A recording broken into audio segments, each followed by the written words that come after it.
Iya, heeh. Kalau udah berasa banget tandanya panas. Nah kalau gini masih kayak gini kita cemplungin nggak bakal mekar dia.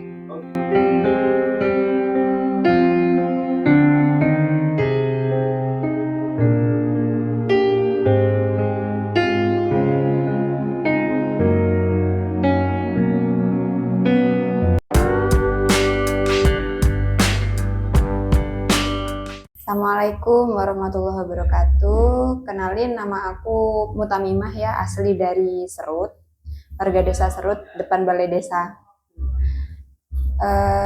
Di sini tuh aku pengen cerita ya, Cak Ali ya, tentang perjalanan sampai sekarang inilah, punya usaha kecil-kecilan lah anggapannya. Dulu kan saya kan kuliah. Setelah lulus kuliah sempat bekerja sekitar setahun 2 tahun lah, kemudian saya menikah itu akhirnya kan ini hamil ya, jadi saya terpaksa harus resign dari kerjaan. Terus kok rasanya nganggur itu bosen ya, kadang juga stres kan, capek, jenuh karena biasa dengan keramaian, banyak aktivitas, kemudian diem itu rasanya aneh gitu. Kemudian ngide nih suami saya, cobalah cari kesibukan biar nggak stres-stres banget di rumah. Apa ya, aku kan nggak punya skill aku apa gitu loh. Apa coba jualan ya? Jualan apa tapi kan aku nggak bisa bikin apa-apa. Jadi dimulai pertama itu ngeripek mas, apa yang di sini juga ada. Misal di sini dulu jarang banget orang jualan keripik khusus. Iya betul. Jadi awal aku ngeripek itu keripik khusus. Kemudian lama coba lah bikin ini stiker, terus kita ngambil beberapa jajanan lain. Jadi biar kayak warna-warni lah jajannya gitu. Soalnya sekarang kan kerjaan susah mas. Iya. Saya kondisi sedang hamil, mau kerja, morning sickness nggak bisa. Kita nggak bisa memaksakan diri untuk bekerja ke orang lain, sedangkan kita nggak fit gitu loh.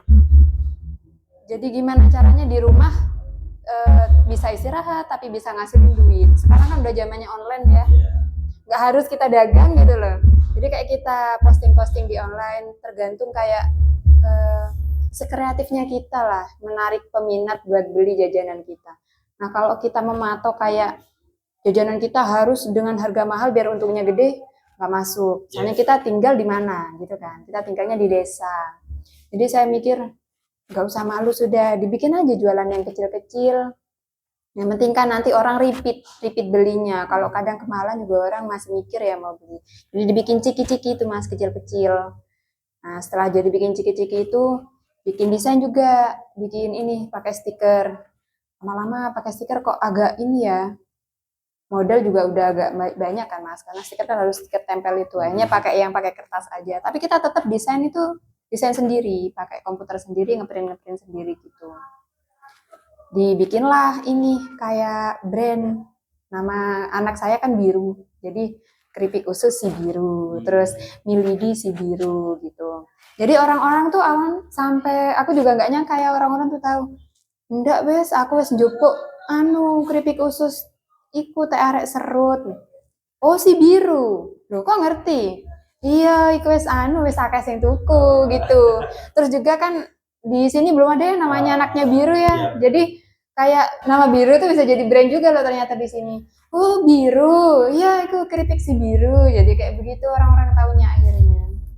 Setelah dibikin kecil-kecil kok lumayan ya menarik minat. Terus lumayan lah sehari-hari itu mulai ada kegiatan yang agak banyak lah ya. Dibikinlah gede-gede, jadi bikin seperempatan, dibikin kiloan kayak begitu kan. Kadang ada orang pengen hajatan daripada mau goreng-goreng sendiri, akhirnya beli gitu. Soalnya kita memang awal usahanya tahun berapa? Tahun 2020 akhir. 2020 akhir. 2021 itu udah mulai ini ada ide pengen nambah ini gitu.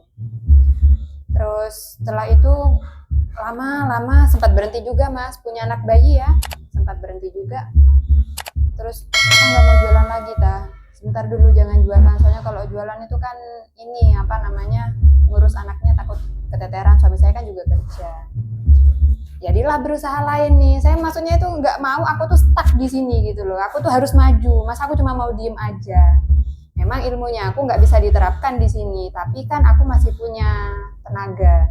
Piaralah ayam, jualah itu ayam ini telur ayam kampung ya. Sini kan banyak peminatnya. Dan itu alhamdulillah sampai orang-orang itu gini loh. Ada orang petuku anu ndok petek kampung. Oh iku nang omahe ibu biru iku lho dodolan ndok petek kampung. Sampai orang sana itu saya dikasih tahu orang sana Mbak. Wah, alhamdulillah berarti ada orang yang kenal ya. Terus sudah ini ayam kan nggak nelur terus ya. Terus kalau telur ayamnya nih habis mau gimana? Nah akhirnya tuh ayam yang manggang-manggang itu jadi kita jual. Kadang kan juga orang mau beli ayam hidup buat apa ya kan? Jadi kita tawarin di ini jual ayam hidup ya, yang udah dibersihin, yang udah dimasak. Jadi kita olah lah segimana orang pengennya gitu. Jadi di sela-sela ini apa kesulitan tuh kita cari peluang di mana peluang usaha. Jadi kalau pas lagi musim sibuk kayak mau apa ya per pekan gitu, kita jual tuh ayam yang udah diungkep gitu. Jadi orang kan cuma tinggal masak ya. Udah selesai ayam, usaha ayam udah selesai ada, tapi kok kepengen yang lain ya, karena kan kalau ayam nggak bisa tiap hari ya, kita panen juga nggak bisa tiap hari. Coba kemarin itu keripik gadung. Nah akhirnya ke keripik gadung ini kebetulan ada bos saya itu dari Surabaya. Saya emang nawarin sih, saya kan punya kebun di belakang, ada gadungnya di belakang itu. Terus kata ibu cobalah jual no, soalnya dibiarin gitu buat apa di belakang rumah. Tak coba, tak posting, jual gadung mentahnya. Tapi nggak ada yang beli masih. Terus bosku itu, coba lah Ima, kamu ini olah gadungnya itu, dibikin gadung mateng. Aku mau beli, orang Surabaya. Kebetulan dulu bosku di PT ku yang dulu.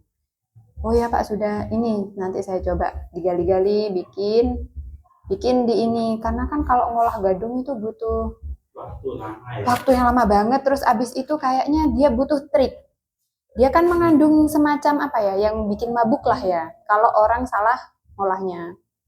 Jadi oke lah kalau mengolahnya nanti dicarikan saudara. Akhirnya saudara saya yang ngolahkan waktu itu.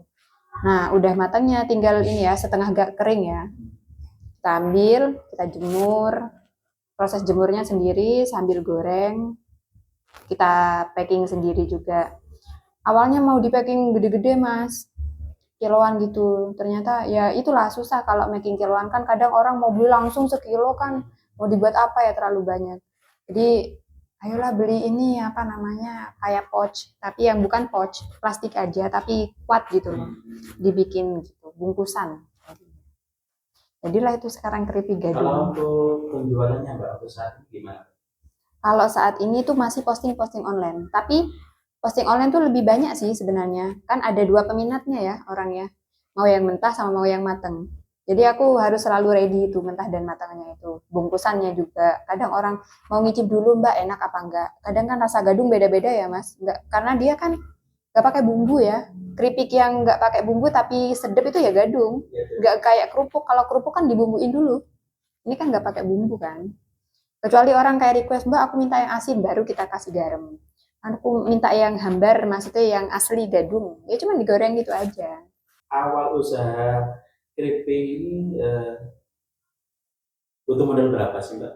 Biar untuk Keripik, usaha keripik dari awal. Iya, dari awal. Kalau saya itu waktu itu karena memang kan income cuma dari satu arah ya. Jadi saya mengandalkan sisa uang belanja. Jadi itu nanti saya putar sekiranya enggak yang harus aku dapat uang banyak enggak. Cuman sekiranya uang tabungan itu enggak aku ambil. Jadi uang dari jualan ini itu untuk diputar sehari-harinya gitu. Ya sekitar 200-300 lah buat modal awal. Modal awal. Jadi kalau untuk pemasaran itu sementara online dia paling banyak ya. Online, kalau offline itu ya karena kita kan punya teman ya, terus temannya ibu yang kerja, biasanya juga sering pesan dibawa ke puskesmasan. Gitu ya. Ya, jadi kadang sehari bisa 10 bungkus. 10 bungkus. Kalau aku kasih Ukuran berapa? ukuran per bungkusnya itu 140 gram. 140 gram ya. Itu aku kasih harga 7.000. 7.000. Itu sudah matangnya apa? Matangnya sudah tinggal makan. Iya. Kemarin sempat ada orang ngomong gini, oh terlalu murah kamu kasih harga. Oh bukan ini, bukan aku matok harganya, cuman aku memikirkan sekiranya nanti dikurangi dengan biaya itu, nggak perlu yang harus tenaga aku dibayar berapa, enggak. Yang penting orang satisfying aja sama Iya. aku. Jadi kayak orang kan bisa repeat gitu loh. Kita kasih harga mahal, orang nggak balik juga buat apa kan gitu. Kalau untuk packing Mbak, ini Mm-mm. sudah menggunakan alat atau masih tradisional?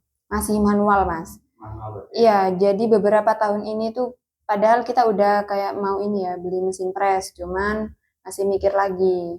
Ini kan usaha masih kecil, jadi ya pakai yang manual aja lah. Cuman ya tetap harus diperhatikan kerapiannya, jadi biar nggak bolong ya, biar nggak keluar udara masuk gitu. Tahan berapa lama kira-kira Mbak?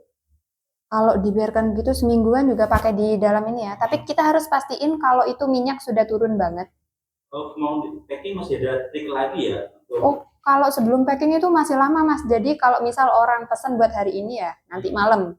Jadi siang tuh aku harus udah prepare, soalnya kan menurunkan minyak dari ini kan butuh sampai kering. Satu lagi aku nggak punya mesin untuk pengeringnya buat ini mengeringkan minyaknya itu biar turun. Padahal itu dulu ada mesinnya lah, tapi masih belum kita pakai, belum bisa. Soalnya kan masih usaha kecil, Mas. Nah, itu masih ditunggu turun dulu minyaknya.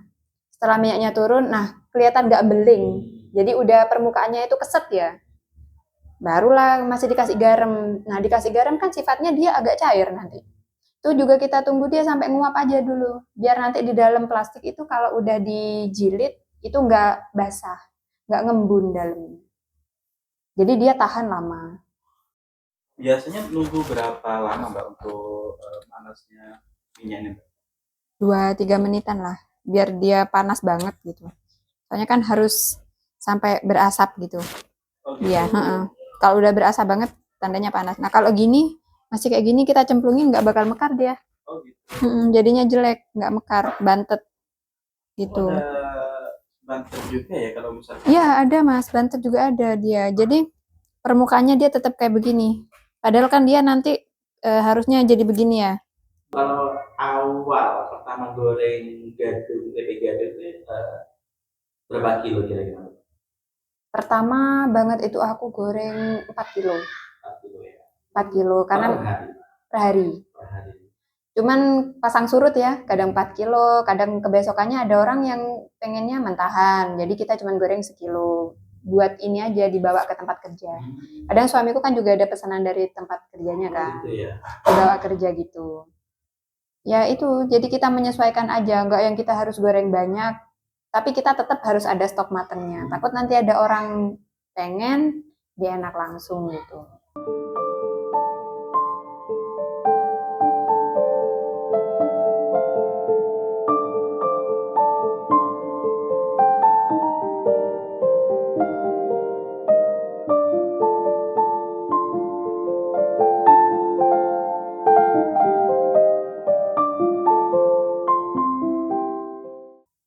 Kalau untuk sekarang berapa kilo? Kalau untuk hari ini, Untuk jalan berapa hari kan ini ya, udah habis sekitar berapa ya? Ada 20 kiloan, 20 kiloan ya. lebih kalau nggak salah, udah lebih dari 20 kilo sih. Ini jalan udah hampir 2 minggu. 2 minggu ya. Mm-mm. Nah, Lor, jadi ini sangat apa ya, motivasi untuk kita semua Lor ya, untuk sahabat-sahabat cari dimanapun berada yang masih bingung, masih bingung untuk Nyari kerjaan, nyari kesibukan. Ini berusaha dari nol, Nol banget. Dari nol banget. Iya. Kalau misalkan eh, per bulan omset berapa kira-kira? Aduh, bicara omset per bulan berapa ya Mas? Masih kecil banget. Apa iya Pak tuh? Kecil banget iya. Jadi kita nggak matok omset dan target. Cuman tiap harinya itu untuk sekarang kita harus jalan terus kan. Anggapannya ini baru pengenalan produk Mas. Masih baru pengenalan produk yang keripik gadung ini. Nah baru juga kita pasarkan di ini ya. Kalau yang paling rame di Facebook ya Mas. Karena kan di sana orangnya macam-macamnya, dari Jember juga ada, luar Jember juga ternyata ada. Jadi ini nanti mau ngirim di Pemalang, Jawa Tengah. Tapi Jawa Tengah ada ya produknya. Iya. Dia sempat kontak kemarin, saya nggak mau yang beruntusan. Jadi ternyata ada keripik gadung itu yang permukaannya nggak rata, apa ya kayak beruntusan gitu. Tapi itu ya tergantung dari gadungnya. Kalau untuk rasa insya Allah sama sih. Cuman memang kemasannya jadinya beda. Bagusan yang ini gitu. Jadi kalau untuk sementara ini untuk proses apa ya eh, dari lahan langsung saudara ya Mbak yang Saudara apa ya, yang ngolah. yang ngolah ya. Karena itu kan prosesnya panjang, Mas.